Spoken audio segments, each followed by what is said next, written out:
এভাবেই কি কাটবে এবারের ঈদ? না, আমরা এবার নগরবাসীর ঈদকে আরো সুন্দর করার জন্য অনেকগুলো উদ্যোগ গ্রহণ করেছি।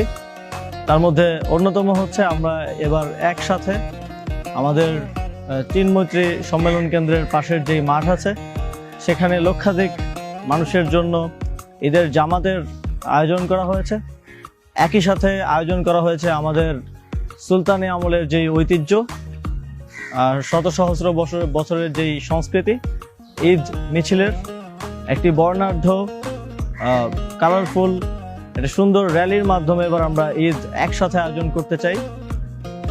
ঈদ মিছিল পরবর্তী সময়ে ঈদ মিছিলে অংশগ্রহণকারী সকলকে আপ্যায়ন করা হবে আমাদের ঈদের যেই ঐতিহ্যগত খাবার আছে তা দিয়ে। একই সাথে তারপরে থাকবে ছোট্ট একটি সাংস্কৃতিক অনুষ্ঠান।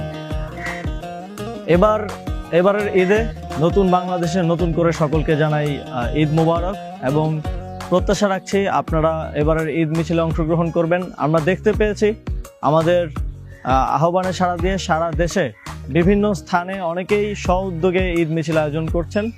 আপনি আপনার কাছাকাছি জায়গায় ঈদ মিছিলে অংশগ্রহণ করুন এবং আমাদের এই সহস্র বছরের সংস্কৃতিকে আবার রিভাইভ করতে আমাদেরকে সহযোগিতা করুন।